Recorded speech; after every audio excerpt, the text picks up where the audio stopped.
This is the theBreaker.news podcast for the week of March 26th, 2023. I'm Bob Mackin, publisher of theBreaker.news and host of the theBreaker.news podcast. Welcome to edition number 283. The Breaker is your source for news, opinion, and analysis about British Columbia issues, institutions, and influencers. Later, I'll tell you how you can support The Breaker. On this edition, headlines from the Pacific Rim and the Pacific Northwest. I award a virtual Nanaimo bar to a difference maker. And on the big deal feature, Justin Trudeau's China crisis. The scandal continues. What does Chinese Communist Party interference mean to Canada's diverse Chinese communities? Human rights activists testified to House of Commons committees on the challenges that they face and the solutions that they propose. And my featured guest is Andy Yan of the Simon Fraser University City Program.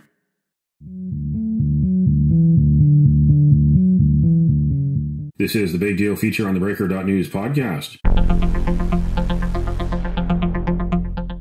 Justin Trudeau's China crisis is now in its second month. Revelations from leaked reports by Canada's spy agency carried by the Globe and Mail and Global News have rocked the nation.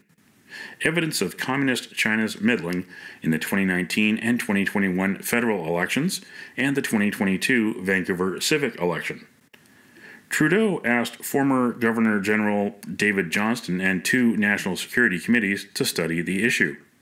Meanwhile, opposition MPs outvoted the Liberal minority government on March 23rd, calling for a public inquiry. That was the same day that Joe Biden arrived in Ottawa for his first visit as U.S. President. It was also the day after Don Valley North Liberal MP Han Dong quit caucus after a report that he had lobbied a Chinese diplomat to delay freeing hostages Michael Kovrig and Michael Spavor. Let me be clear. What has been reported is false, and I will defend myself against these absolutely untrue claims. But let me assure you, as a parliamentarian and as a person, I have never, and I will never, would never advocate or support the violation of the basic human rights of any Canadian, of anyone, anywhere, period. The accusations are false.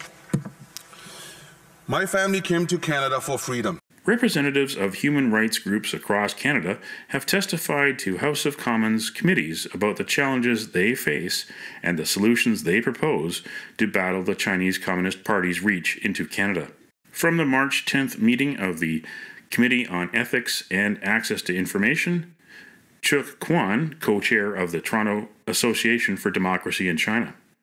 We therefore urge Canada to address China interference on these multiple fronts by taking a strong and principled stance in the issues highlighted in the CSIS reporting, establishing a national reporting hotline on harassment and intimidation, and set up a foreign agent registry similar to the one in Australia. While these actions may not completely eliminate the problem, at least they can act as deterrent and serve notice to foreign powers that their proxies that we guard our democratic institutions and our sovereignty seriously. Mehmet Toti, co-founder of the World Uyghur Congress. The communist regime in Beijing is not a democratically elected regime. That regime is not accountable for its people. It acts like a criminal organization. For that regime, it is important to keep the Uyghurs and other people under their control, and for that reason, they take a hostage of our family members. I'm speaking on behalf of Uyghur Canadians, and just to control our life here in Canada. And even the democratic and free country in Canada we are living, and Uyghur Canadians are not free just because of the Chinese pressure and the Chinese threat by taking hostage of their family members. Basically, they don't want the Uyghur Canadians to exercise their right to protest and exercise their right to speak about the atrocity crimes that Chinese Communist Party is committing. And that is the biggest threat for the Chinese government. And for that reason, it is regarded, these kind of peaceful activities, as part of national security. And for that reason, they apply all harsh measures to crack down. Chuk Kwan. Chinese consulate may not do it directly. They have their proxies as a wink-wink thing. They have business people arranging for buses and paying stipends, something like $20 or $50 a day, to bus in people either to nomination meetings or to do counter-protesting. And we have seen this in one of the fights at the Toronto District School Board, where they bus in international students from Waterloo, from Guelph into Toronto to do this kind of thing. And this is something that I've seen firsthand, and this is something that I've been told firsthand by many other writings as well. Bill Chu, spokesperson of the Chinese Canadian Concern Group on the Chinese Communist Party's human rights violation. But with PRC entering the world stage, its leaders have to struggle to maintain the validity of its problematic ideology and related wild claims in front of not just its people, but the world's. So within the secret warfare it's waging globally, it spent billions on buying or expanding media, on propagandas, including getting full-page ads and inserts in prominent Western papers. And by dismissing any criticism of CPP as baseless lies, or lately as quote-unquote anti-Chinese racism. To prepare for the latter, they have for decades intentionally mixed up the use of the terms CCP the party, China the state, and Chinese the people. The purpose are simply to silence criticisms against the CCP by equating that or as criticisms of all Chinese, and also to rouse up a distorted sense of nationalism among all Chinese, including the diaspora. Cherry Wang, Executive Director of Alliance Canada Hong Kong. Anti-Asian racism is growing in Canada, and threats of transnational state-sponsored violence has also intensified in recent years. The diaspora communities are excluded in the Canadian discourse while surviving Beijing's overreach in our communities. The notion that all ethnic Chinese communities are supporter of the Chinese authorities is racist and reductive. These communities are not a monolith, but are vibrant and diverse in language, culture, and politics. Our community members have long observed foreign interference activities under our noses, writing nomination forms handed out during consulate-affiliated demonstrations, officials from the overseas Chinese Affairs Office cozying up to elected officials, ethnic reporters attending Beijing-backed conferences, photo ops to wine and dine business and political elites. Men Lau, advisor to Alliance Canada Hong Kong. Beijing's transnational controls, dissidents' tires are slashed, activists are harassed and threatened, international students' study permits are declined, and passports applications are rejected. Overt criticism of Beijing or pointing out the PRC's influence operations could cost people career opportunities, business prospects, research funding, bar them from going to the PRC, and even jeopardize their personal safety and their extended family members. Is it any wonder that many self-censor due to Beijing's effective global system of control and surveillance? From the March 20th meeting of the Committee on Canada and China Relations, Gloria Fung, President of Canada-Hong Kong Link. Because of language barrier, majority of mainland Chinese Canadian get, the information from WeChat or maybe the free community newspaper or even some of the social media platforms such as Yup BBS or QQ.ca, etc. And exactly because of this pattern, it gives the opportunity for CCP to manipulate and also spread the disinformation campaign very effectively. And this is something our government also need to pay attention to. Apart from, banning TikTok, how are we going to deal with WeChat? Because this become a main source and also, missionary spreading disinformation campaign in Canada. Henry Chan, co-director of Saskatchewan Stands with Hong Kong. The different Chinese diaspora community, I think they do all have a sense that it is, if they're if they're against the government essentially, that then there is a terror that they're going to be attacked by the regime somehow. And that paints, I think, a terror on people's mind that I dare not say this in public, or I dare not say this even on Canadian soil. And that is, I think, very problematic, that they're not even able to express their own views when they're out of the country to criticize the regime. And whenever they criticize the regime, they feel that there is a threat, probably never been able to return back to their country, or their family been affected if they have family there still. My featured guest on this edition of the podcast is Andy Yan, the director of the City Program at Simon Fraser University. Andy Yan is a Vancouver-born expert in urban planning, demographics, geography, and political science.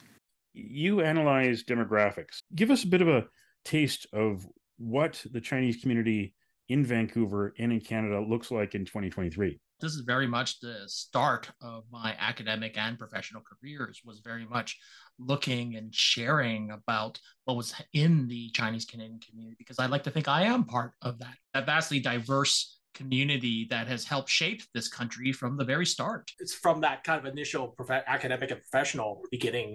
Really, my work is kind of not only kind of looking in the past, but then also looking at the present and the future. And a lot of my work these days is looking at demographics, and an area that I do look at are the demographics of Chinese Canadians.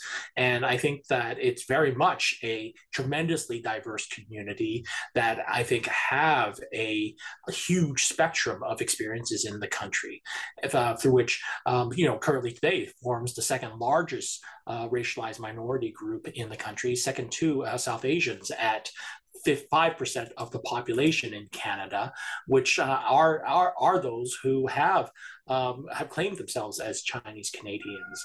And I think that's illustrative actually of a larger generational change in this country, whereby the population of Chinese Canadians increased by 67% in 20 years. That in one generation, from 2001 to 2021, we saw sizable change and growth within the Chinese Canadian community, through which I think that we are now entering, I think, a phase of our country where I think it is one that I think it has this connection to Asia, to China, but then at the same time, I think it's on its own legs towards being in this country. The foreign interference scandal has resulted in Han Dong's resignation from the Trudeau Liberal caucus and Vincent Ke's resignation from the Ontario PC caucus.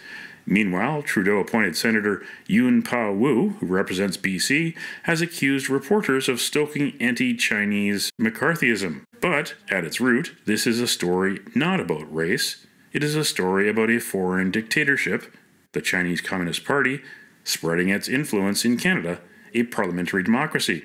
Where is this going, and what is this meaning to people in the Chinese communities, the very diverse Chinese communities in Canada?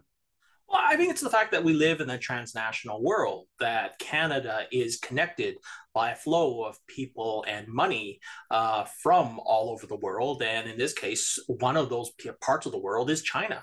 And I think that it's really ensuring that we have our institutions ready for that future, for that present even, and that we, I think, understand the kind of politics and yet willingness to protect our democracy that is coming in play right now. I think that really when it comes to, I think, working in this society that we have built over a number of generations, is to ensure that we have the kind of institutions that deal with the kind of transnational influences that can occur in a society like ours, and it protects the freedom and the liberties that we enjoy. And I think that this is, I think, really underlying, I think, the questions I have, particularly in the current situation, when Senator Wu goes in and talks about how right now an inquiry into foreign influence is somehow equivalent towards the Chinese Exclusion Act. I find that incredibly disingenuous. I think that's completely disconnected with the past and very much connected with the present towards protecting the status quo, as opposed to using ideas and challenging racism to challenge the status quo. So I think that this is really, I think,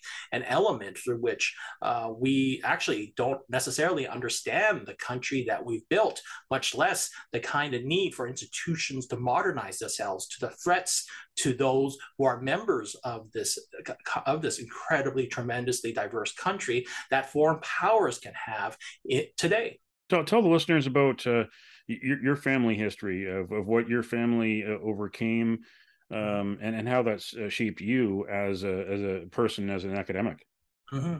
Well, my great-grandfather actually came here just before the Chinese Exclusion Act came into full power. He paid the head tax back in the 1920s. We've just actually discovered documentation which actually illustrates his presence in the 1920s in Vancouver, helping to formulate the first Yan Fraternal Society. And you begin to understand really how Chinese communities in that early part of the 20th century had set up societies to find a level of protection, but then also connection that I think have really kind of helped inform myself as an academic, that it really again begins to really reinforce how people look and yearn for community, and how much I think that community, I think, matters towards not only their personal well-being, but then generationally, that it has implications for their kids and their grandchildren, or in my case, their great-grandchildren.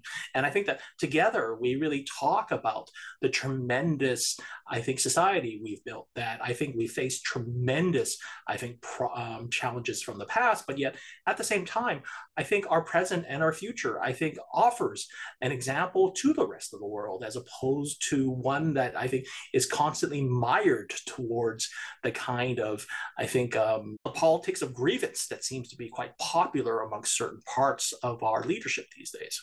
While foreign interference in Canadian elections is dominating the headlines, its evil twin could be called domestic political pandering. All parties do it, one way or another. In 2013, the Quick Wins outreach scandal exposed the secrets of the BC Liberal Party's strategy to market itself to ethnic communities. It even led to a criminal charge for misuse of public funds. It wasn't about diversity and inclusion, it was about votes and donations. It's completely patronizing.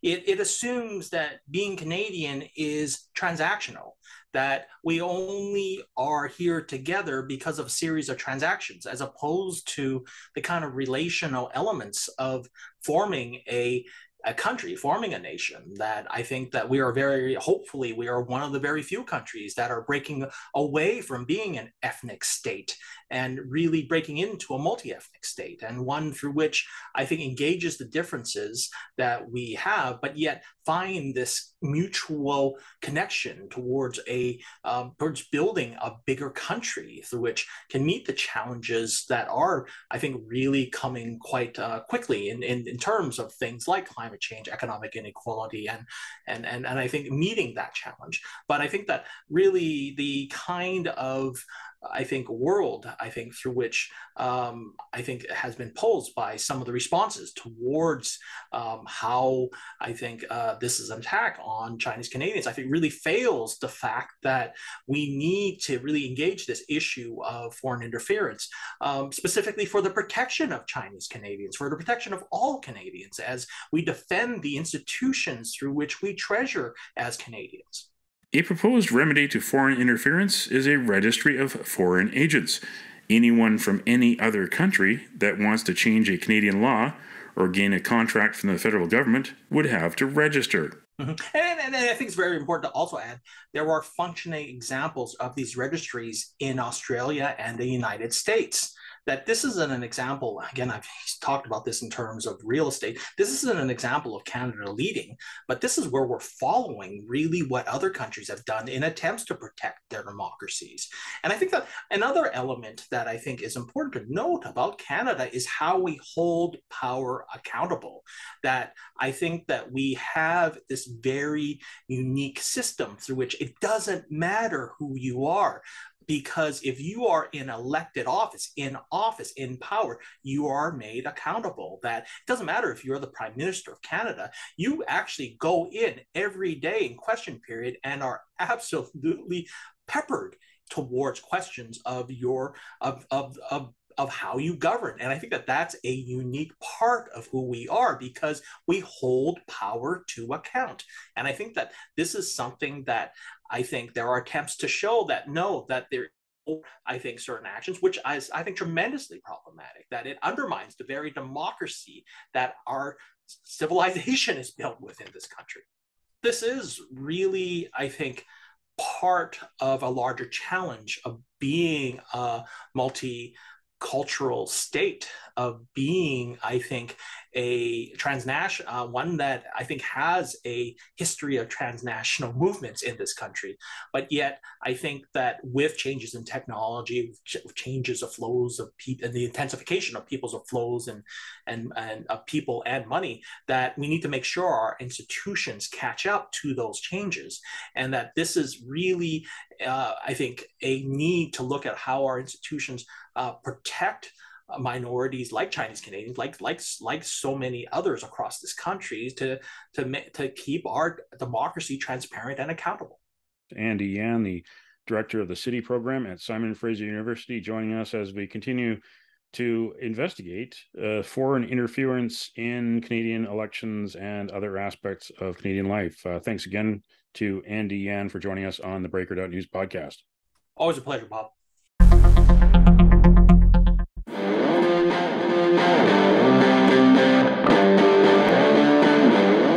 Now it's time on the Breaker.news podcast for Around the Rim. We look at news headlines around the Pacific Rim. In the Taiwan news, Chinese wolf warrior Chao Chan says Taiwan will be ours. Sydney Morning Herald publishes CCP op-ed about Taiwan. Chao cited the Cairo Declaration as stipulating that Taiwan should be returned to China. What he neglected to mention was that the declaration referred to the government of the Republic of China, which is now based in Taiwan. He wrote that Beijing's first choice is reunification by peaceful means, yet, as the ROC was never united with the PRC, and Taiwan has never been ruled by the PRC, the term reunification is inaccurate. A poll conducted by the Lowy Institute in 2022 revealed that 63% of Australians believe China is more of a security threat to their country. In Kyoto news, Kishida nixed China envoy farewell meeting amid strained ties. Prime Minister Fumio Kishida declined to meet with former Chinese ambassador to Japan, Kang Xuanyu, before his departure in late February. Multiple sources have confirmed. Several of Kang's predecessors met Japanese premiers to bid farewell, but Kishida broke the custom in light of worsening public sentiment amid China's vessels' repeated entry into waters near the Tokyo-controlled Senkaku Islands and the past flights of suspected Chinese spy balloons over Japan. In Hong Kong Free Press, fans rushed to snap up last Hong Kong football jerseys before China added to official name. Hong Kong played against Singapore at Mong Kok Stadium on Thursday in the first international friendly match after the city dropped most of its stringent COVID-19 restrictions, including the mask mandate. The match ended in a 1-1 draw. Hong Kong Football Association passed a resolution at its annual general meeting earlier this month to change the group's name to the Football Association of Hong Kong, China. The city's sports bodies were told to include China in their name by July 1st this year, or risk losing their funding. That's Around the Rim on this edition of the Breaker.news podcast.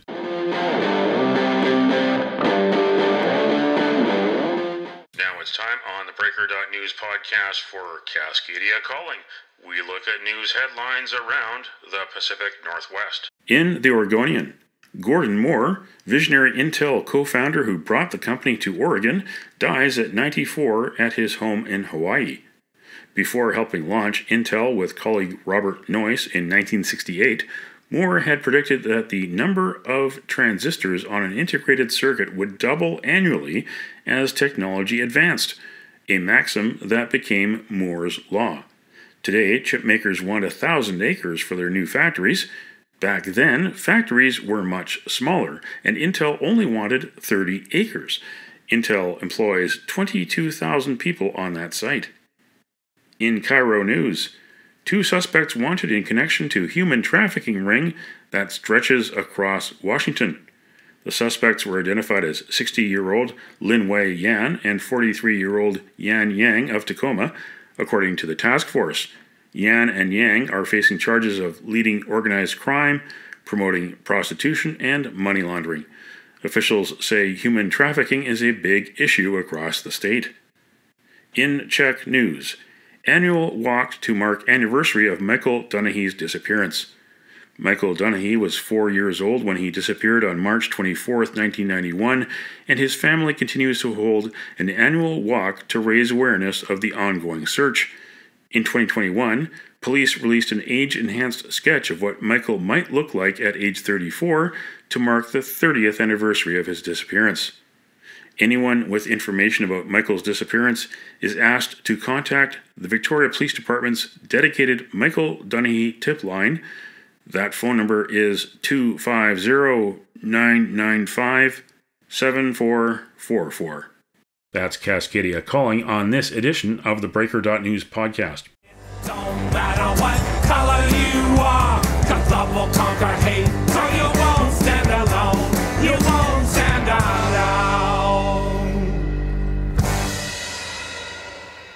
The virtual Nanaimo Bar, brought to you by Spruce Hill Contracting. Every week we end the Breaker.news podcast on a tasty note by awarding the goodness of a virtual Nanaimo Bar to people making a difference. A virtual version of the province's favorite dessert bar goes this week to John Garrett. The former WHA and NHL goalie will retire from color commentary on Canucks Sportsnet telecasts at the end of this season. You can nominate someone for a virtual Nanaimo Bar. Send me an email to bob@theBreaker.news. Spruce Hill Contracting, custom homes and renovations. Find more information at sprucehill.ca.